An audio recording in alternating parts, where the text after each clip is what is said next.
Hi, I'm Weston. I love talking about the Astros, and I'm here to talk about Game 92 of the regular season. Astros win 7-1 over the Chicago Whitesox, and tonight is going to mostly be me praising Lance McKullers Jr., as he was absolutely dominant this evening. 7 innings, 1 run, 10 strikeouts. My goodness gracious, what a night by him.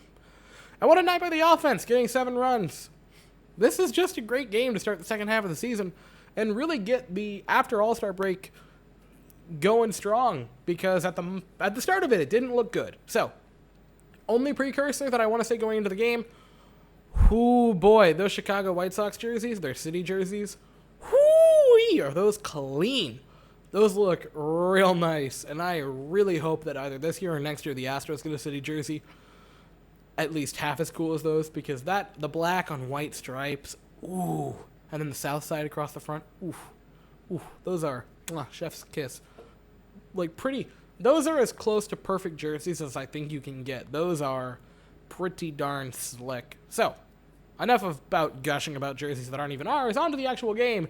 And the first inning for the Chicago White Sox got underway real quick. First pitch, Tim Anderson triples. That's not ideal. Second pitch, Yoan Moncada doubles. 1-0. We are 2 pitches in, and it is 1-0 with a guy on second. And at that moment, I go, oh, this ain't going to be a great game by Lance McKullers, is it? But boy was I wrong, because at that moment in time, Lance McKullers went Super Saiyan, and pretty much he didn't allow anything at that point. No runs after that. Second pitch, 2 walks, and no hits allowed, with 10 strikeouts to follow. Oh boy, was he fantastic tonight. So, got out of the first inning after that, no real issue. Third inning for the Astros would be when they finally would score some runs. 2-out lightning for them. Maldonado would walk. Altuve would then, with a speedy boy infield single, get on base. After that, Brantley would get hit by a pitch, which I don't know if it actually hit him. It looked like, if anything, it barely grazed him to where he barely felt the wind on his hand. It would have been ball for anyway. For a second, I thought they were sending the manager out to challenge, but it was just the pitching coach to have a conversation with the guy, which apparently didn't work, because after that, Yuli Gurriel did bases-loaded Yuli Gurriel things and doubled to make it a 2-1 ballgame, which, fun fact, biggest issue among pitchers in the league is, injury-wise, the Tommy John surgery, requiring that tearing your UCL. Second biggest injury problem among pitchers is getting murdered by a pineapple with the bases loaded. Yuli Gurriel delivering, as he almost always does, with the bases loaded. He might be the best bases-loaded hitter in Astros history. And I know that's a very strange set of circumstances, but I'm going to crown him something, because he is insane with the bases loaded. That made it 2-0. And 2-1, excuse me. And after that, the Astros wouldn't do anything else in the inning, but they would take the lead after that. Then, in the 5th, 2 outs again, Michael Brantley, Uncle Mike, with a beautiful, towering home run to right field. Brilliant way of just pulling his hands in, great handwork right there, pulling them in. This is emotion. This is a sports motion. This is what I do. This is content you'll only find on YouTube. They're not doing this on ESPN, I guarantee you that. After that home run that made it 3-1, Yuli would get a single, which I can best describe as a person stereotypically holding a samurai sword, similar to this, which is, I believe, where he was holding the bat when the ball made contact with it. And for a moment, he just kind of sat there in disbelief of, I held the bat like this and got a hit. And then I can only imagine it clicked in his head, oh, the ball's in play.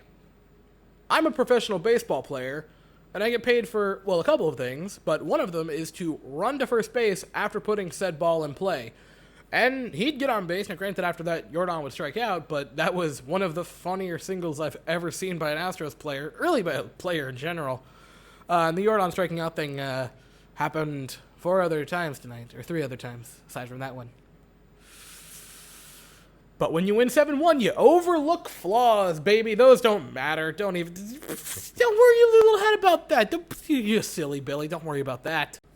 6th inning. This one made me rather big mad. So, runners at second and third, Martin Maldonado up, and he lines one. It's on the foul line.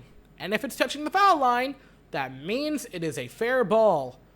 But yay old umpire says, no, it's foul, even though you can clearly see it hit the white line. But I guess not definitively, because they didn't call it a hit. They called it a foul ball.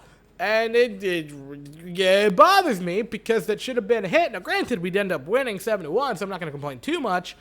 But that could have been a double for Maldonado and scored 2 more runs to at that moment make it 5-1. And again, I'm not going to complain about it too much because we would end up winning 7-1. But if we lose, say, 4-3 at that moment in time, then I get very angry because that would have been 2 runs that would have come in handy. Now, again, it wouldn't matter. Maldonado would walk after that and Altuve would ground out. But again, I'm just not a big fan of umpires kind of getting away with things like that because it wouldn't end up affecting the game that much because it was still a bad call, right? It was still a mistake. But I'm not going to get too angry about it because we would win by a lot. The seventh inning might be one of the most fun innings in recent memory for me, which I'm going to say that a lot about this game. Brantley singles, Yuli walks. After that, Jordan would strike out. Again, a theme this evening. Correa would pop up, and then a wild pitch would move the bases or the runners over. Tucker with an infield hit made it 4-1. After that, Toro would get hit by a pitch. He looked a little uncomfortable, and then a pitching change would happen, which pitching changes have not been doing well for opposing teams this season against the Astros, because then Miles Straw, who I talked about yesterday as a very improved player, doubles, cracks one, bases clearing, 7-1. Miles Straw absolutely just turning heads since the second quarter of the season. Since June, he's been insane. 7-1. And a really nice slide by Abraham Toro to score that run. Like a really nice way of running the base path. If he would have just went straight from third to home and not taken a slight detour to like veer right, I think he might have been out. But nice little base running by him. He's safe, 7-1. Granted, we wouldn't do anything after that, but I'll take it. And then the bottom half of the 7th. The bottom half of the 7th. Lance McKullers Jr. strikes out the side on 3 nasty pitches to get all 3 of the strikeouts. That was the best inning of his career. This might be the best game of his career. Best regular season game, best regular season inning. I don't think anyone can debate that. He was fantastic tonight. He was fantastic in the 7th inning. Just his slider tonight, his sinker tonight were just devastating. And they were on full display in the 7th inning. Like, those were just... Like, Lance, you just had to win. You didn't have to kill the guys. But he woke up this morning and chose violence. And boy, oh boy, was he incredible. 7 innings, 1 run given up. And if you don't count the first 2 pitches, which I know obviously you would, but those first 2 pitches aside after that, incredible. And really, I think a big part of this is his slider increase in usage. So this season, he's averaged throwing it 24.8% of the time. Over the last 2 games, it's been way up. I believe last week it was in his last start before tonight was in the high 30s. Tonight it was 44%. And the game before this one was 7 innings of 2-run baseball. Tonight was 7 innings of 1-run baseball with 10 strikeouts. The slider usage has gone up, and his effectiveness has gone way up. If he can start dropping in those knuckle curves more effectively, like we know he can clearly do because his knuckle curveball is incredible. If you compare that horrifying sinker that he's been throwing right now with the movement like it was crazy good tonight, mixed with that insanely good slider and the knuckle curve, he could have one of the most lethal pitch mixes in baseball. Because those 3 together are absurdly good. And that was pretty much it. After that, Abreu came in for a good inning of relief. Scrub had a great inning of relief. He got a pair of strikeouts. And the Astros won a great game to start the second half of the season against the White Sox. Brantley, pair of hits tonight, pair of runs and an RBI. Yuli Gurriel was on base 4 times, 3 by hits, with a pair of RBIs and a run scored. Tucker had a 3-hit night, so that was awesome to see. Straw had that super clutch hit, 3 RBIs. Maldonado had a pair of walks and a run scored. And like I said, Lance McKullers Jr., from the second pitch through the 94th, was absolutely ridiculous and just video game-like tonight. 10 strikeouts tonight, career or season high. Only 2 walks allowed. Only 2 hits and only 1 run. Man, oh man, oh man! Am I excited about Lance McKullers going into the second half. Lowers his ERA now to 2.80. Woo! I'm I'm giddy.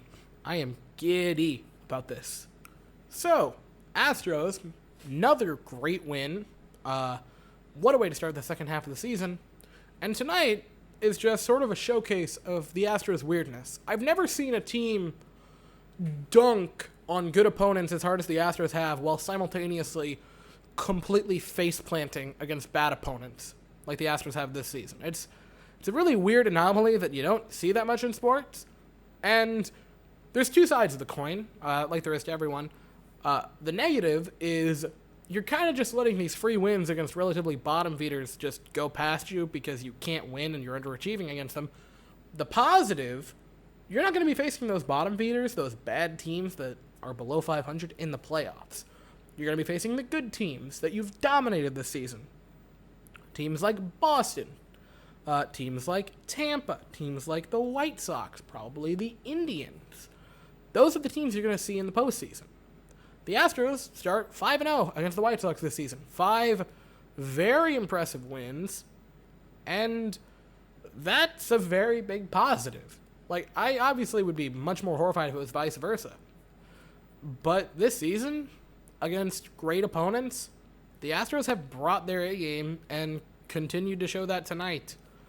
A great game, a great win. The offense was fantastic, and the pitching was about as good as it could be. I have no real complaints about this win. Fantastic stuff from the Astros. A great way to get the second half started. And that's all I have. Tomorrow we'll play the White Sox again, 7:10 Eastern, 6:10 Central. We'll send Jake Odorizzi to the mound. They will send Lucas Giolito. So it should be a relatively even pitching matchup. And I'll be here after that. So, that is all I have to say. If you liked the video, please consider subscribing. Thank you all so very much for watching. I hope you all have an absolutely fantastic day. And as always, go Astros.